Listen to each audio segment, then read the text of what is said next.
또용주TV의 또용주입니다. 현재 라리가에서 이 종류를 가장 많이 쓰고 있는 클럽은 어딘가요? 레알 마드리드입니다. 레알 마드리드가 이번 여름에 1억 6,700만 유로 정도를 소비를 했어요. 두 번째는 어딘가요? 맞습니다. 아틀레티코 마드리드입니다. 아틀레티코 마드리드가 1억 유로 이상을 썼어요. 놀라운 점은 아틀레티코 마드리드가 2024년 여름에 1억 8천만 유로 이상을 썼다는 거예요. 우리가 알고 있는 훌리안 알바레스, 셀로트, 코너 갤러거, 굵직굵직한 선수들을 영입했을 뿐만이 아니라 후안무소, 렁글레 같은 선수도 임대 영입을 했었거든요. 그러면서 야망을 보여줬죠. 하지만 지난 시즌 아틀레티코 마드리드는 무관에 그쳤습니다. 그리고 이번 여름에 제가 느끼기에는 2024년 여름만큼 쓸 것 같아요. 벌써 1억 유로를 돌파를 했기 때문에 1억 8천만 유로? 거의 2억 유로에 가까운 돈을 쓰지 않을까? 이런 생각이 좀 드는데요. 그만큼 아틀레티코 마드리드에게 있어서 다가오는 시즌은 매우 중요합니다. 시메오네 감독 입장에서는 다가오는 시즌 우승 트로피를 들어 올려야 돼요. 그것이 라리가가 됐든 코파델레가 됐든 챔피언스 리그가 됐든 우승 트로피를 들어 올리면서 다시 한번 아틀레티코 마드리드가 명가로서 이름값에 맞게 훨훨 날아오르는 그런 모습을 보여줄 필요성이 있습니다. 그렇기 때문에 아틀레티코 마드리드 이적 시장을 중간 점검을 할 필요성이 있다는 생각이 들었어요. 물론 또용주TV에서 바이나 영상을 찍을 때 어느 정도 돌아보긴 했습니다. 그렇기 때문에 내용이 좀 겹칠 수는 있는데 그럼에도 불구하고 알마다 영입으로 정말 화끈한 일주일 정도를 보냈거든요. 요 기간 동안 아틀레티코 마드리드는 선수들을 많이 영입했고 전력이 보강이 됐습니다. 그런 측면에서 아틀레티코 마드리드 이적 시장을 중간 점검해보고 또 어떤 부분을 보강해 나갈지 예상하는 시간을 갖도록 하겠습니다. 여러분 또 영주와 함께 가시죠. 렛츠고! 아틀레티코 마드리드가 지난 17일 공식적으로 티아고 알마다 영입을 발표를 했습니다. 아틀레티코 마드리드와 알마다가 연결된 건 꽤 됐죠. 그럼에도 불구하고 알마다를 영입할 수 있을 거라고 생각은 하지 못하고 있었거든요. 그런데 보타포구가 알마다의 이적료로 4,500만 유로 정도를 책정했다고 하는데 알마다의 지분 50%를 아틀레티코 마드리드가 확보를 하면서 2,100만 유로에 이 선수를 영입하는데 성공을 했습니다. 그러니까 알마다의 지분 50%, 2,100만 유로, 그리고 영입 이런 공식이 형성이 되는 거죠. 알마다 선수 같은 경우에는 2001년생에 아르헨티나 대표팀에서 활약하고 있는 공격형 미드필더이자 좌우 윙어입니다. 그렇기 때문에 이 선에서는 모두 뛸 수가 있고요. 4-3-3에서는 메짤라 역할도 한다는 얘기가 있기 때문에 중앙 미드필더로서도 뛸 가능성은 있습니다. 그만큼 활용할 수 있는 가치가 매우 높은 선수라고 보면 되겠습니다. 물론 알마다가 거쳐온 클럽들을 봤을 때 알마다가 라리가에서 어느 정도 성공할지는 미지수긴 합니다. 알마다가 아르헨티나 리그 벨레스에서 데뷔를 했고요. 그리고 미국 애탈란타에서 활약을 했고 여기다가 브라질 보타포구에서 또 뛰었고요. 그리고 지난 시즌 후반기에는 리옹에서 뛰기도 했습니다. 그런데 라리가 경험은 없기 때문에 이 선수가 라리가에서 아틀레티코 마드리드에서 어느 정도 활약할 수 있을지는 좀 지켜봐야 되겠고요. 그리고 이 선수를 평가할 때 드리블도 뛰어나고 탈압박도 뛰어나고 플레이메이킹 능력이 탁월하다는 이야기가 있습니다. 물론 알마다가 우리가 생각하는 전형적인 윙어의 모습은 아니라고 해요. 폭발적인 스피드를 통해서 상대의 측면을 파괴하는 유형은 아니기 때문에 이 선수의 테크닉을 어떻게 활용할지 이것은 이제 시메오네 감독의 숙제고 그 가운데서 알마다가 얼마나 능력을 발휘할 수 있을지는 지켜보는 재미가 있을 것 같습니다. 벨레스 유소년 팀을 통해서 성장을 했고 17세의 나이에 아르헨티나 1부 리그에 데뷔를 했어요. 그리고 아탈란타에서의 활약은 더 눈부셨죠. 총 83경기에 나와서 26골, 24개의 도움을 기록하기도 했습니다. 지난 시즌 후반기 리옹에서 나름대로 두각을 나타내기도 했고요. 그런 측면에서 봤을 때 알마다의 영입은 성공으로 연결될 가능성은 충분하다 이런 느낌이 있고 그리고 아틀레티코 마드리드 팬들이 알마다를 좋아하는 이유 중에 하나는 알마다가 어렸을 때부터 아틀레티코 마드리드의 광팬입니다. 그렇기 때문에 이 선수의 영입은 팬들을 좀 흥분시키는 요소도 있죠. 알마다 같은 경우에는 아틀레티코 마드리드 외에는 다른 선택지는 없었다고 얘기를 했고 아틀레티코 마드리드를 위해서 모든 마음을 바칠 거라는 이야기도 했습니다. 그렇기 때문에 기대가 되는 것도 사실입니다. 저는 바이나를 영입했는데 알마다를 영입할 줄 몰랐어요.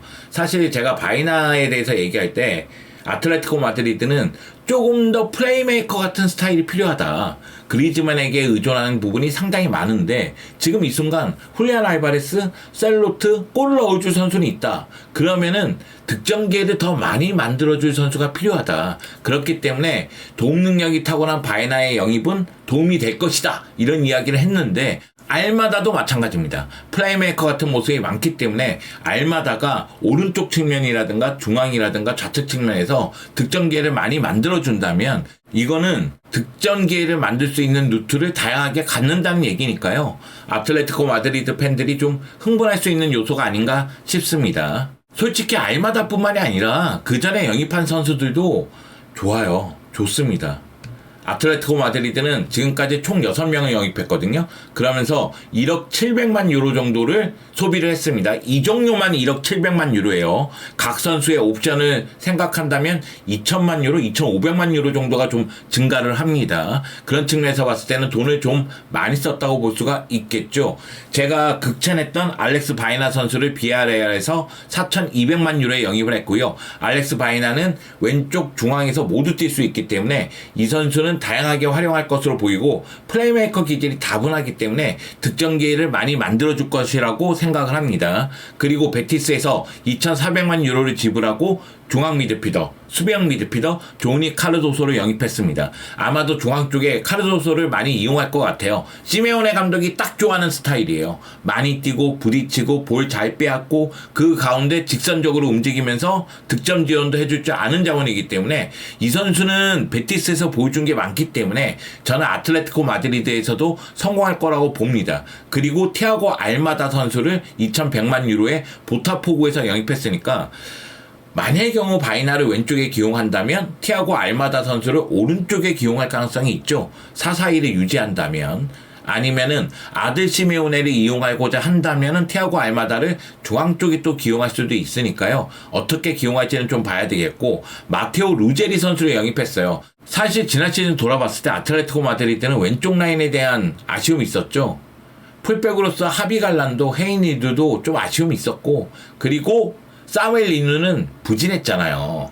그런 측면에서 봤을 때 알렉스 바이나, 루제리 이 새로운 조합은 왼쪽 라인에 활기를 불어넣을 수 있을 것으로 보이는데 루제리 선수가 기대만큼 해주는 게 매우 중요하죠. 워낙에 킥이 정확하니까 개인적으로는 셀로트하고 좋은 호흡이 되지 않을까 이런 생각도 있긴 있고요. 그리고 지난 시즌 임대로 뛰었던 후안모소와 렁글레도 영입을 했습니다. 후안모소는 오블락 골키퍼 다음으로 넘버2 골키퍼 역할을 계속할 것으로 보이고, 렁글레는 지난 시즌 아틀레티코 마드리드에서 나름대로 제 역할을 해줬잖아요. 아마 그 점을 높게 평가해서 FA로 영입한 것 같은데요. 사실 아틀레티코 마드리드는 수비 쪽에도 문제가 좀 있죠. 왜냐면은 호세 히메네스는 부상이라는 시한폭탄을 안고 있고, 르노르망은 전반기에 비해서 후반기에 부진했던 것이 사실이고, 렁글레는 손을 쓰는 문제가 여전히 존재하기 때문에요. 이런 부분에 대해서 시메오네 감독도 좀 고민이 있을 것으로 보이고, 그렇기 때문에 새로운 센터백을 찾고 있는 것이 아닌가라는 생각이 좀 듭니다. 제가 아틀레티코 마드리드가 2025년 여름에 1억 유로 이상 썼다고 했는데 그만큼 또 쓸 것 같아요. 아직 이적 시장이 닫힌 건 아니잖아요. 그리고 센터백과 계속 연결이 되고 있습니다. 로메로와 연결이 됐었죠. 근데 로메로는 너무 비싸. 그러면서 로메로 영입에서 한 발 물러선 느낌이고요. 그리고 페노르트의 한츠코, 레버쿠젠의 인카피에, 알라베스의 무리뉴, 바이에른 뮌헨의 김민재 등과 연결이 되고 있는데, 제가 김민재를 넣은 이유는 그냥 넣고 싶어서 넣은 거예요. 왜냐면은 스페인 쪽에서는 김민재 얘기가 거의 나오지 않고 있는데 독일이나 프리미어 리그 쪽에서 아틀레티코 마드리드도 김민재를 노린다 이런 식으로 덧붙이는 기사들이 있어가지고 그냥 언급하고 싶어서 언급했습니다. 사실 바이에른 뮌헨의 김민재도 뜨거운 감자잖아요.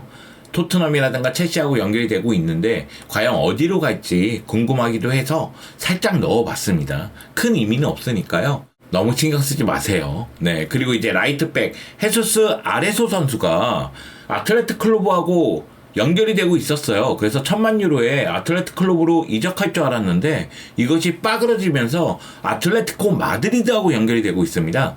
헤수스 아레소 선수를 영입한다면 라이트백도 변화가 생긴다는 얘기고요. 그리고 로드리고 데폴이 인터 마이애미와 연결되면서 레버쿠젠의 팔라시오스, 발렌시아의 하비게라의 영입설도 나오고 있습니다. 그리고 스트라이커 아데몰라 루크먼 얘기도 나오고 있죠. 물론 알마다를 영입하긴 했지만 알마다와 공격수 영입은 별개라는 입장이라는 얘기가 있어요. 그래서 알마다와 루크먼을 동시에 영입할 수 있다는 이야기가 있으니까 알마다는 이미 영입에 성공을 했고 이제 루크먼 영입에 도전한다는 이야기가 나오고 있습니다. 물론 제가 지금 얘기하는 건 그냥 썰이에요. 연결되다가 뚝 끊긴 선수들도 적지 않습니다. 하비게라도 그렇고 한츠코도 그렇고 인카피에도 그렇고 연결이 되다가 그 다음 소식이 잘 안 들리고 있어서 물론 헤수스 아레소 선수는 올 가능성이 커 보이긴 한데 다른 선수들은 끝까지 좀 지켜볼 필요성이 있지 않겠느냐 그런 생각이 듭니다. 이 중에서 센터백 1명, 라이트백 아레소 1명, 그리고 중미 1명 영입한다고 봤을 때에도 제가 생각할 때는 6천만 이상 소비할 것 같거든요.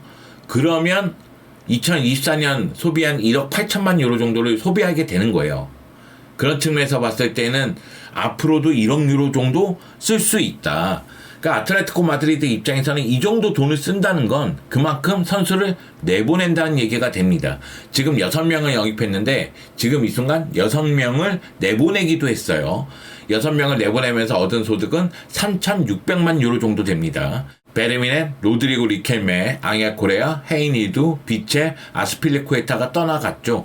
헤이니두, 비체, 아스필리쿠에타는 이적료가 없었다고 봤을 때 베르미넨, 리켈메, 코레아를 이적시키면서 3,600만 유로의 소득을 올린 겁니다. 그리고 알마다를 영입했는데 알마다가 아르헨티나 출신이잖아요. 그러다 보니까 난 이유 선수가 초과 사항이에요. 그러면은 난 이유 선수 중에 한 명을 정리할 수가 있겠죠. 그 중에서 헤수스 아레소를 영입한다고 봤을 때는 몰리나를 이적시킬 가능성이 있지 않겠느냐. 그게 제 생각인데 누구 이적시킬지는 좀 봐야 됩니다. 여하튼 몰리나도 이적할 가능성이 지금 대두돼 있다. 이렇게 생각하면 되겠고요. 로드리고 데폴은 언급했다시피 인터 마이애미와 강력하게 연결이 되고 있습니다. 인터 마이애미의 마스체라노 감독도 인터뷰를 하고 그랬더라고요.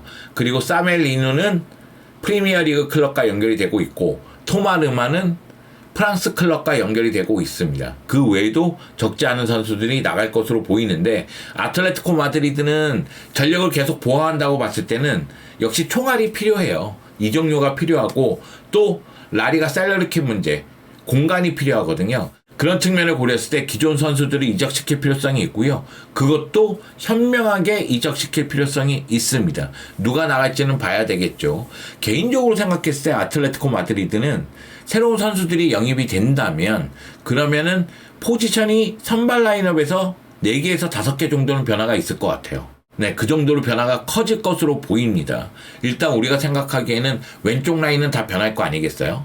이것이 이제 4백이든 3백이든 왼쪽 라인은 변할 가능성이 큽니다. 그리고 중앙 쪽에 카르도소 자리가 분명히 있을 것이고 그리고 센터백이 영입된다면 센터백 한 자리도 바뀔 것 같고 그리고 오른쪽 라인에 아드시미오나를 쓸지 모르겠지만은 알마다가 있기 때문에 알마다를 쓸 수도 있죠. 그런 측면에서 봤을 때 선발 라인업에서 포지션이 한 4-5개 바뀐다. 그 얘기는 뭡니까?